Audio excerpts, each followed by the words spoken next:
All right, here we are. Gil Can Run Show, episode 4.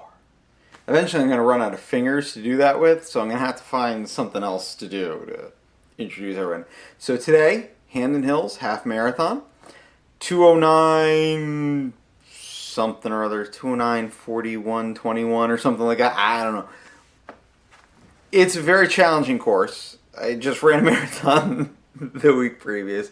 It was really hot and humid today. Yeah, I mean, the winners, they did their times and they're winners and they're really fast. And I'm not fast and it's a challenging course. For those of you who may not be from the area, the backside of Hamden is like farms and hills and yeah. You get off of sea level. See, I'm at sea level. Well, I'm a little bit above sea level where I am right now because I'm not in my house. My house is actually, I think it's 6 feet above sea level, something like that. But there's no chance in it flooding because I'm so far from everything. But, well, I mean, once the polar ice caps melt and everything, then my house will flood and it'll be a mess. Anyway, so I tried UCAN today. I hate it. Well, I can't say I hate it. The flavor wasn't bad. It just, for whatever reason, kept going into my nose when I was drinking it. And I don't usually have that problem drinking when I'm running. So I don't know what's going on there. So I got to figure it out. Maybe I had to thin it out a little bit more. Maybe I had it a little too thick or something. But, it was giving me a weird feeling in my nose. Not cool. I'll figure it out. I took slow-release magnesium this morning. That coupled with the UCAN and some Gatorade. I mean, in a half marathon, we're normally in, early spring, winter, late fall. I don't drink anything during a half marathon, whether I'm training or I'm actually running a race. Nothing. If it's below 60 degrees, I don't need to drink anything for 13 miles. I don't need to eat anything for 13 miles. Today, I went through 2 bottles of water. Wait, here's my water bottle. I gotta wash it out still. Because I got home from the race and I immediately went to my sister's new house and helped her paint and move stuff around and do stuff. So 2, I think this is 20 ounce, so that's 40 ounces. First filled with UCAN, then filled with a mixture of water and blue Gatorade. I think it's actually called blue Gatorade, and it's the only thing in the world that tastes blue. You know the Gatorade I'm talking about. Anyway, so 2 of those. That's how hot it was today. I did not eat. I did take a sodium capsule before the race. So I had magnesium, sodium, UCAN. And I didn't have any problems. And I mean, it's a very hilly course. If you're going to seize up, hills are what's going to do it. About midway through, my quads just started burning from going downhill, and the fact that there were, Vermont City is a rolling course. I got quite a workout. I had a lot of cramps, and I just started feeling good the last couple days. So my legs were pretty beat, and definitely dealt with that today. So all in all, I'm pretty happy with my performance. I'm happy with 2 hours and 9 minutes, even though normally, I'm doing half marathons in under 2 hours. But considering the course, the conditions, and the fact that I just ran a marathon last weekend, I'm going to take it. Speaking of doing a lot of long distance in short periods of time. So, this week, last week or earlier this week, I don't remember at this point because my mind is fried. Because as I said, I then helped my sister move today, so I've been whatever all day.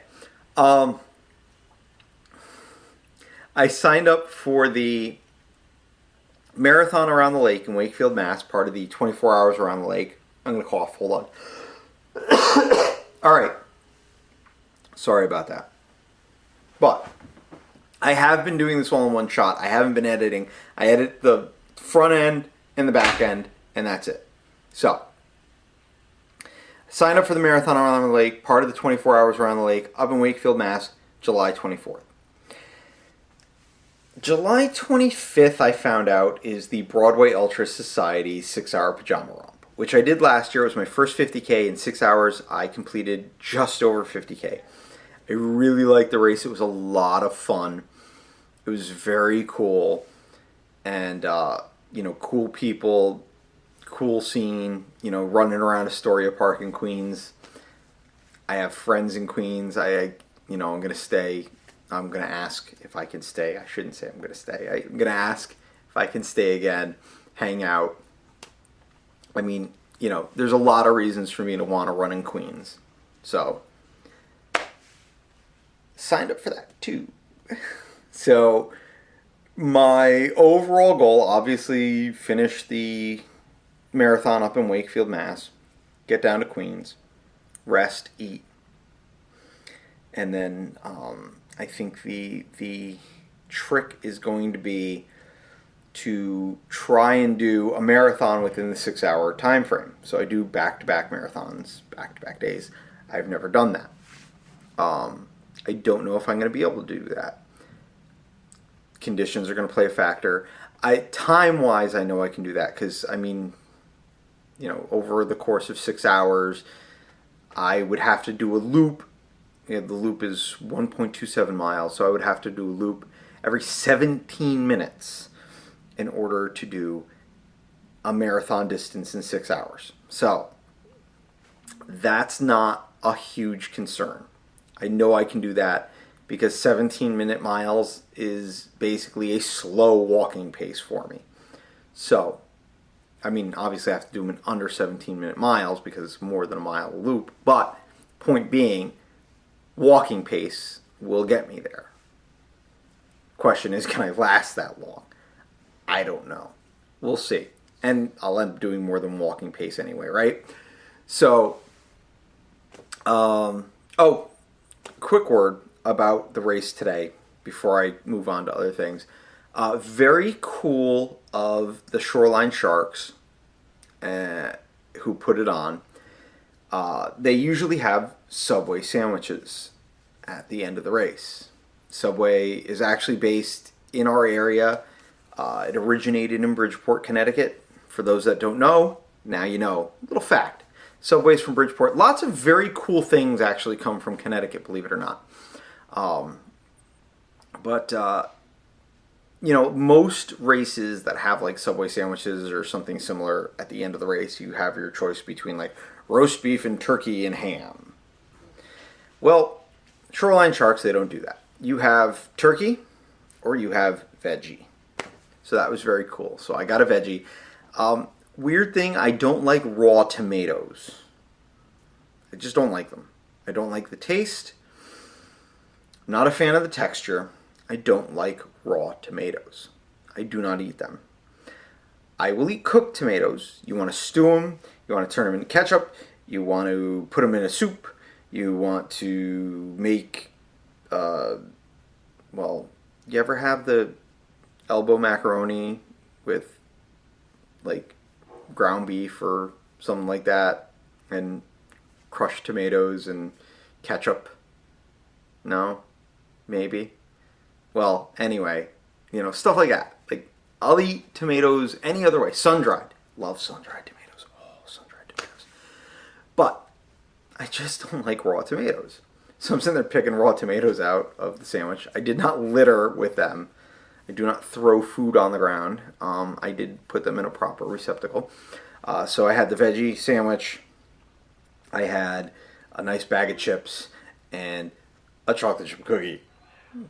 Because I earned a chocolate chip cookie. So, did all that. It's very cool. It's cool to have, vegetarian options for people who, either don't want meat at the end of the race or don't eat meat at all, or like me are transitioning into not eating meat. And actually I've done very good on that today, no meat at all. I had my standard pre-race breakfast, which is an egg, cream cheese, and some sort of preserves. Today was cherry, if you can find cherry preserves. Yeah.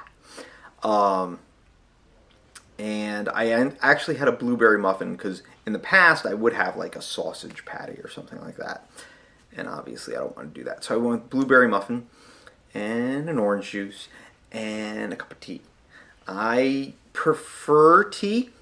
I do drink coffee and I will have espresso if I have an espresso maker handy regularly.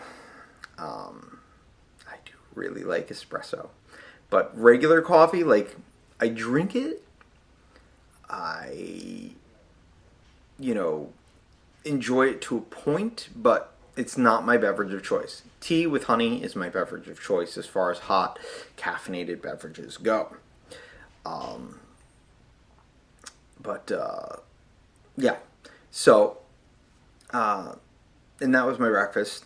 And it worked through. Lunch, obviously, I just talked about, was after the race. And then for dinner, I got a lovely homemade eggplant parmesan sandwich that my grandmother made. And she is the best, I'm going to actually say, in the world, because I have had eggplant parmesan in the place where eggplant parmesan originated from, which would be Italy. And yeah, hers is better, believe it or not. And honestly, there are people that make very good eggplant parmesan, or their mothers make very good eggplant parmesan, who will actually say my grandmother does it better. I don't know how my grandmother, I don't know what she does different, but she does something that makes it better. And that is just the way that it is. I'm Walter Cronkite, and blah, blah, blah.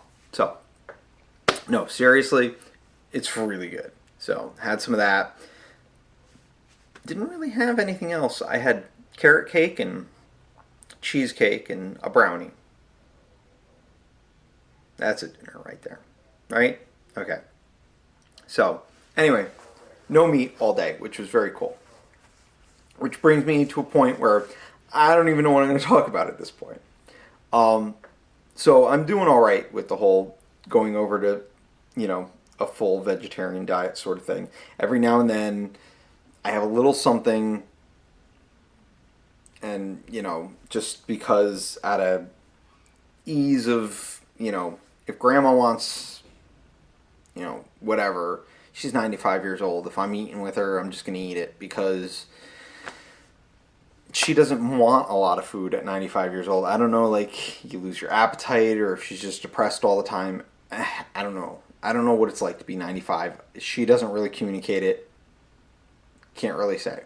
But, so if she wants to eat something, and I necessarily don't have something else or whatever, I'm just going to eat and have her be happy. I'd rather her be happy, because she's 95.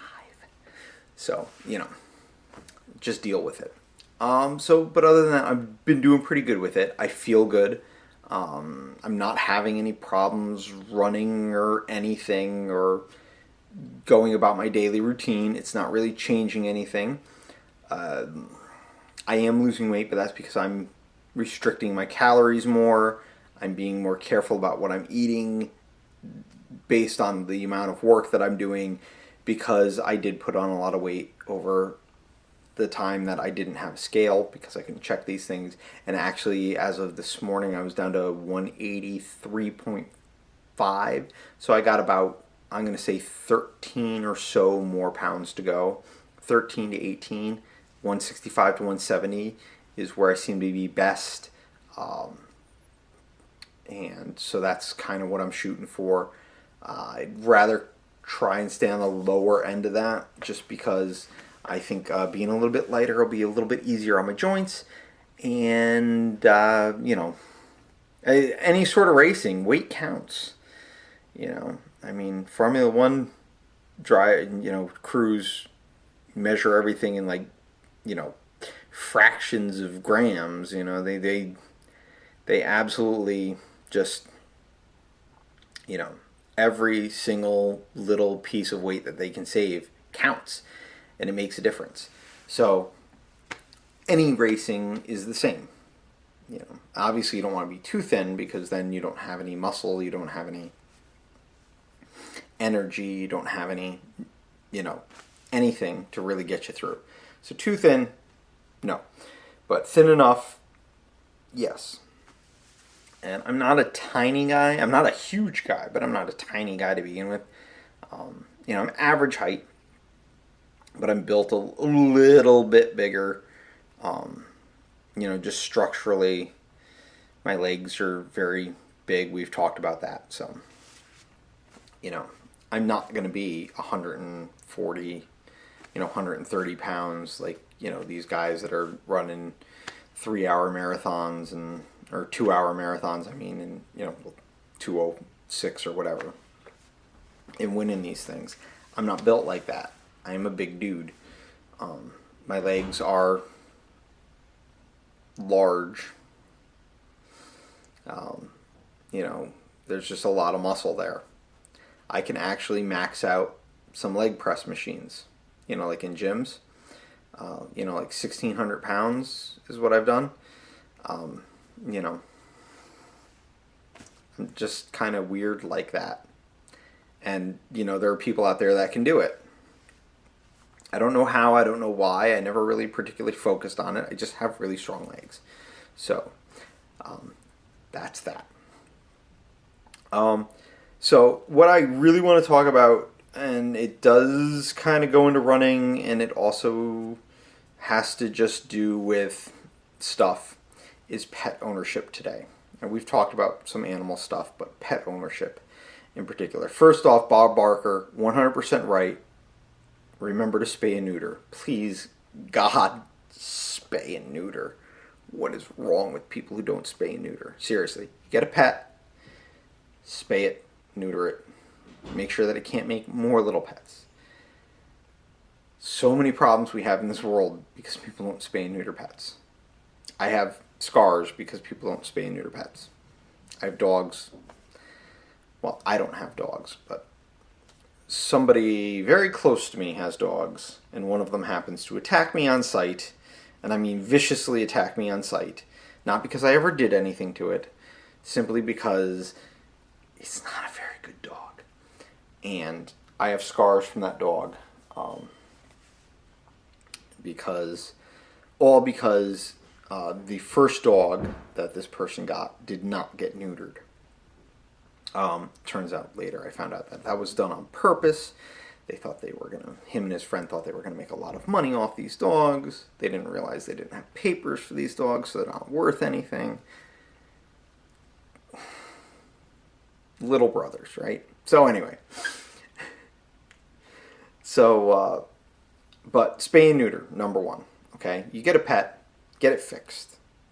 Okay, if it's a pet that needs to get fixed. If you have a lizard and it's going to spend its whole life in a tank, which, why are you getting a lizard that's going to spend its whole life in a tank? Or you can let it out for a little bit and it'll roam around the house and then it's got to go back in its tank because it's a lizard and you can't train a lizard.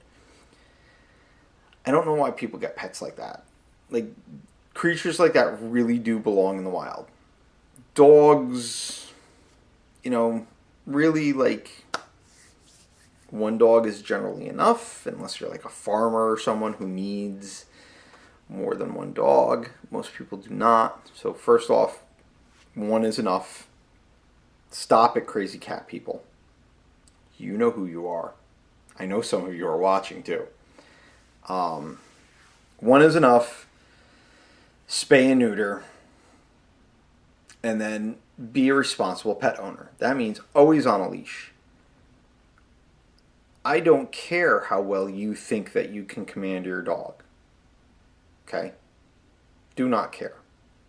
And honestly, you could have the best command over any dog anyone's ever had. You could be that dog whisperer, Cesar Chavez Romero, or whatever his name is. I know it's not Cesar Chavez. Okay, I know who that is. Trust me, I know who that is. He's like a pretty big hero in my house when I was growing up. But anyway, so I think it's Cesar Romero. I don't know. Honestly, I don't really watch any of that stuff, so I don't know. But I don't know that. Okay? And I've been bitten by dogs. And as much as I love animals, the fact is I don't want to get bitten by them. So when I see a dog without a leash, I immediately try and get away from it. Okay? Not like freaking out or anything, but I give them a lot of room. Even on a leash, I give dogs on the sidewalk a lot of room. And most of the owners in my neighborhood are very good. They notice that obviously I'm going to be uncomfortable as I'm approaching them, and they make sure their dog is away from me, which is cool. There are a couple people, there's one lady who has their dogs out in the yard, and the pit bull is tied up. The chihuahua is not. And the chihuahua, it's not like an invisible fence or anything. And it just runs out into the road after me. First off, it's dangerous for the dog. Second off, I know a chihuahua is not going to hurt me, okay? I'm well aware of it. One, I don't want it to get caught up in my feet. I don't want to trip over a chihuahua. I could hurt the chihuahua if it gets tangled up in my feet and I stepped on it or something. And I would feel terrible about that, okay? So, be a responsible pet owner, okay? It's a chihuahua, but it still needs to be tied up in the yard. Or if you're walking it, it's got to be on a leash. That's as simple as that. Okay?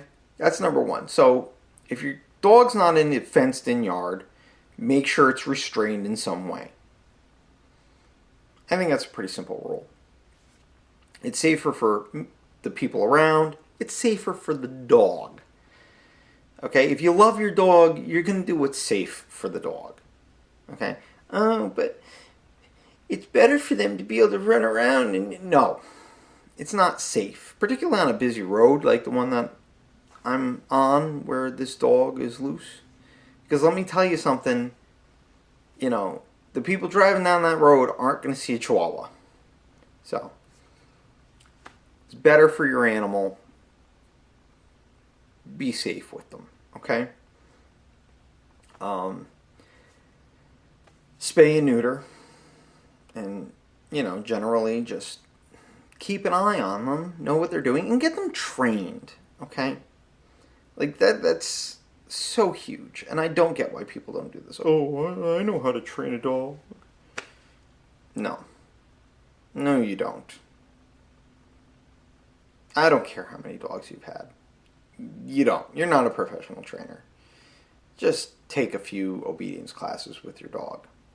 Be good for you, it'll be good for the dog, everyone will be happy. It'll be good for me because, then I'm not running down the road and have some chihuahua yipping at me and going after my ankles. So, yeah, be a responsible pet owner. That's my point. A lot of people, they think, we're just going 5 feet with the dog, not a big deal. You never know what's going to happen. Bad things can happen. Always be safe. If you have a bigger dog, get a harness for it. Okay? It's really hard to control a really big dog on a collar. And choke chains are just not cool. So, as much as people think that, my dog got a chain because it's so big and it's so tough and this, that, get out of here with that mess. Listen. Put your dog in a harness.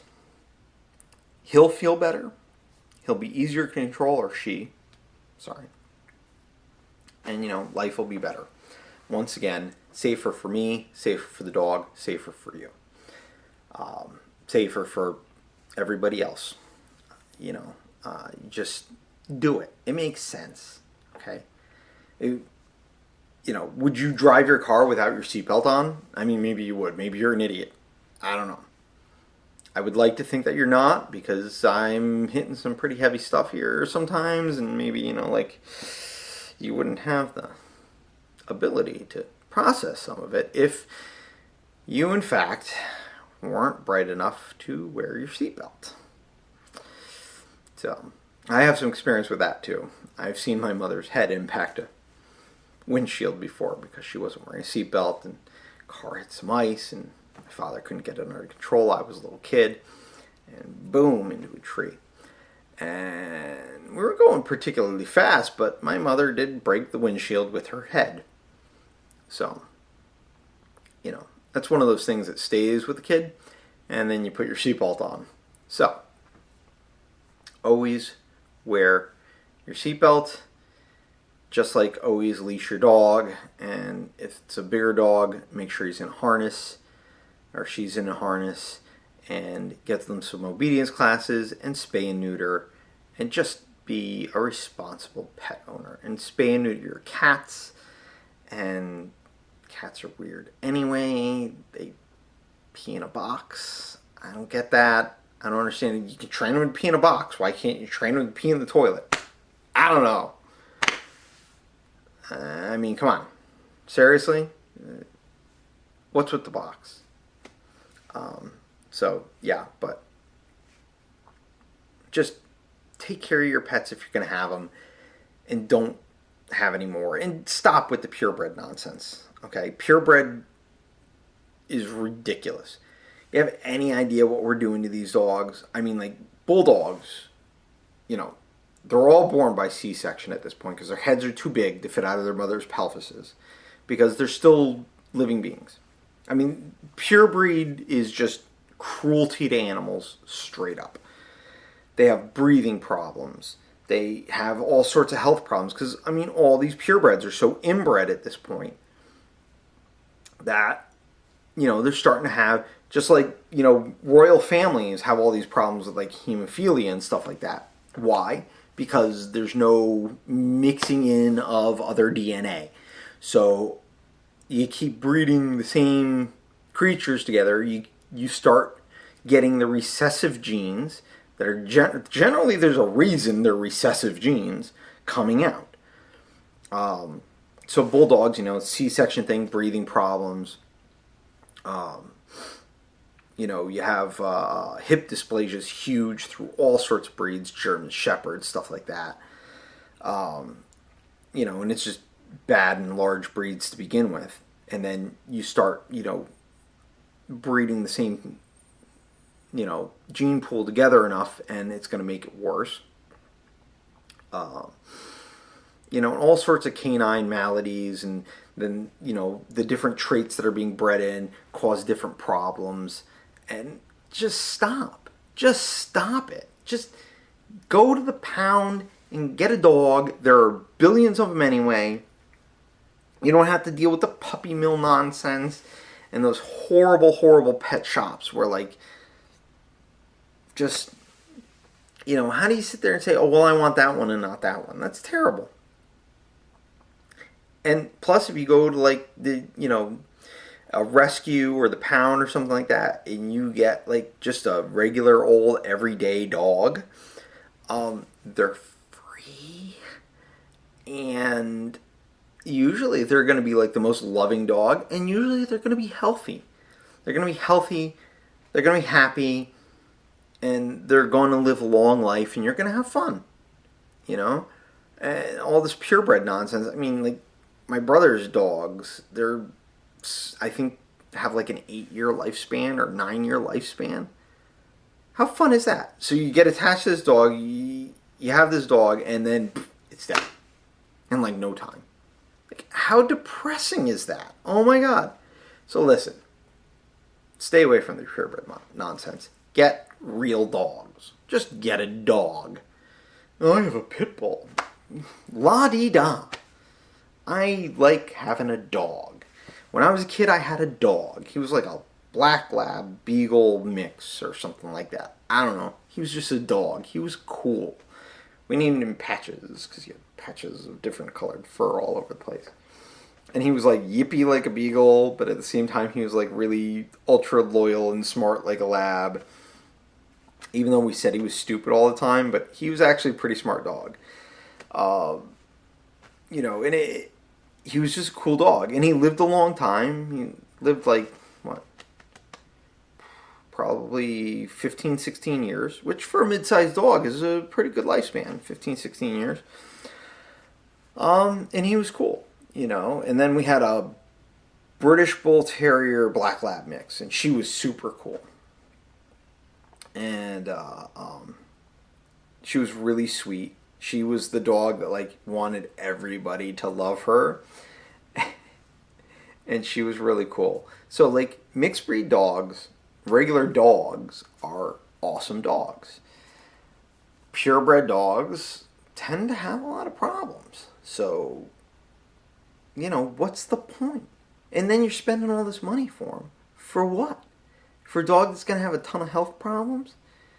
So you can sit around and talk with your friends about all the health problems your dog has? I don't get that. Oh, well, I had to take him to the vet and spent $500 because one nostril was fused shut because it's so close to being the perfect example of the breed, and they need the nostrils to be, very narrow or something. I don't know. I'm just making that up. But, have you ever read the regulations of what they're looking for in purebreds when they're judging them and shit like that? It's ridiculous. Absolutely ridiculous. The breed, I'm not even going to mention it, the breed of the dog that my brother has, there's like things about like how low their jowls are supposed to hang and the distance between their forehead and the end of their nose and just stupid shit. And like, if they have a mask, where does the mask land on the, really? Like, who cares? Is it a good dog? Is it not a good dog? People shouldn't be having dogs because they think they're going to win Westminster. They should be having dogs because either they like own a farm or they just need a friend, right? Do you look for friends that you think can win beauty pageants? Like you just want to hang out with someone? I want to hang out with someone, but I want someone that's going to win like Miss America just to hang out. Would you do that? No, you wouldn't. So why are you doing that to your dog? Seriously. Why are you doing that to your cat? First off, I don't think any cat ever is interested in winning anything. I think cats want to eat, poop in a box, and ignore everybody. And every now and then screw with things, like knock shit off counters and shit. Right? So, cats are not looking to win beauty pageants. I don't think dogs are looking to win beauty pageants either. Like, even the really froofy dogs, I don't think they're looking to win beauty pageants. I think they just want to be dogs. And I think you should let them be dogs. And I think the world will be a better place. And I think that you should just spay and neuter your dog. And I don't care if it's purebred. Do not give a crap. Because you shouldn't be breeding your dogs, because there are plenty of dogs out there that are going to breed anyway. And if everyone's just having a regular dog and, you got to round up the strays and stuff when you find them. So you round them up and you bring them to the pound and more people are, adopting these dogs and everything. And then there are less strays on the street causing problems for everybody. Seriously. Spay and neuter your dogs. Yes, there will be a few people that need to breed dogs. I get it. Eventually. But right now, you don't need to breed dogs. There are plenty of dogs out there. Throughout the world, there are millions of dogs that have no homes everywhere. Feral dogs just running around everywhere. Just because you don't see them all the time doesn't mean they're not there. Okay? South America. Whew. Argentina and Uruguay, there are stray dogs everywhere. It's kind of crazy. But surprisingly, they're very well behaved. But they're definitely stray dogs. Like, you can see like their fur is all matted and nasty and nobody takes care of them because they are dogs. And they're just out there hanging out doing their thing. But it's everywhere, even in the United States. Just there's a lot of empty space, so they tend to stay towards the empty space. But they're out there. And they shouldn't be. Because dogs really, like, just straight up dogs, not wolves. Obviously wolves are meant to be wild. But dogs have evolved alongside human beings. Dogs and humans coexist because, they're still arguing over it as to whether or not we particularly bred the dogs to help us, or if the dogs started hanging around us. There's now evidence that dogs started hanging around us, that they evolved separately and started hanging around us, and then we started bringing out the traits that we liked in the dogs. There's a little bit of evidence on both sides. So, but the point is that dogs are meant to be around humans. They're not meant to be wild animals. Okay, wolves are meant to be wild animals. Coyotes are meant to be wild animals. Dogs are not. And they shouldn't be. So we need to take care of that problem. We need to do what we can there. So I've talked a lot about dogs at this point.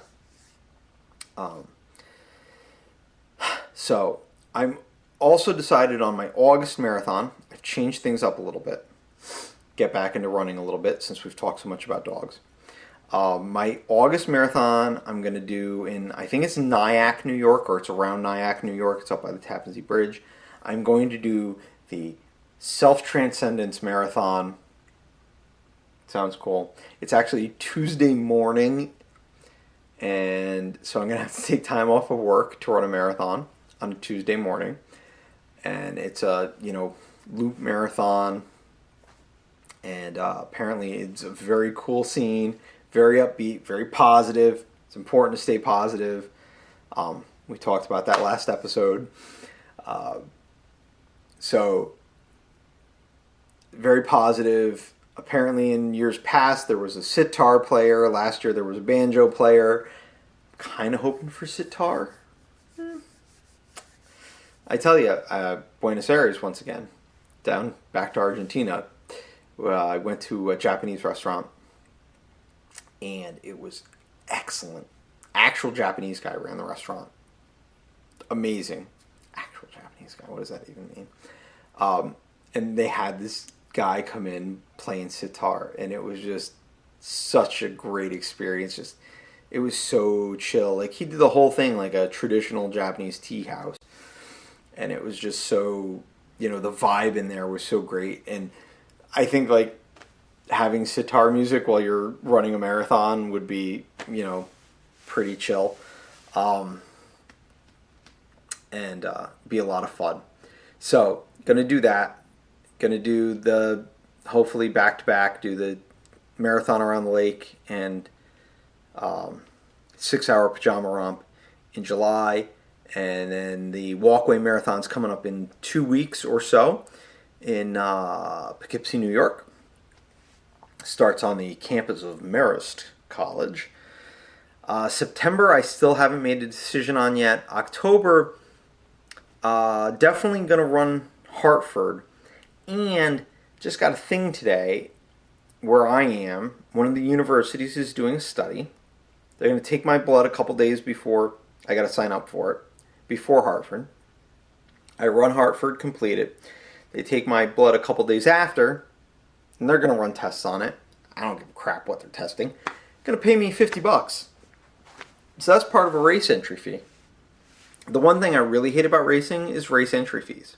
So this kind of takes care of that for me. Actually, it'll pay for the self-transcendence marathon, so there we go. And that's what we're up to. That's what we've been doing. So it was a good run today. I have nothing planned until the walkway marathon, so it's just going to be training runs from now until then. Tomorrow I'm going to wake up in the morning. I'm going to get my 9 miles in to get my 125 for the month. And then I will pick it up on Tuesday with whatever I feel like doing and go from there. It's just a matter of keeping moving every day. Whatever you're doing, just keep moving, keep going. And find out what motivates you, find out what you're comfortable doing, and do it. And that's the thing. Always do it at your pace, do it so you're comfortable, do it so you're happy, and don't let anyone else tell you how to do it. Like, if you want advice from people and you're asking people for advice, that's fine. But at the end of the day, you have to be happy, you have to be comfortable, you have to feel safe, you have to feel healthy, you have to feel well. So don't let other people tell you what to do. A lot of people ask for advice, and I freely give it. Most of the time, I'm fairly serious about it, but I'm not that serious of a guy, so I'll usually throw in a joke or two. And At the end of the day, though, I tell them, no matter what I say, no matter what you think about what I say, you always have to be comfortable. You can't, don't let me dictate your pace, don't let me dictate your mileage, don't let me dictate your schedule, none of that. Don't let anybody do that. You do it for yourself. You decide what you're comfortable doing, what's going to help you. It's like the most important thing. I don't care what anyone else says. I don't care what any book says. I don't care what any expert says. I care what your doctor says. That's fair. All right, listen to your doctor. If your doctor's saying, look, don't do this, then don't do it. If he's saying you need to do more of this, then do more of it. But beyond that, there's no one to listen to. You know your body. If you don't know your body, get to know your body. That could be pretty dirty. But I'll leave it at that. So, episode 4 is in the books. Soon I'm going to run out of fingers. And I'm not using my toes. And I don't know if I'm going to use the other hand or not. I don't know. We'll see. We'll see how I'm feeling when I get past 5. And then we'll figure something out. Maybe by then I'll have all the equipment that I need and I'll start doing like big production value stuff. But I don't know. Episode 4 is in the books. Stay happy, stay healthy, stay running. Have a great time. I'll see you again next week. Same bad time, same bad channel. Take it easy.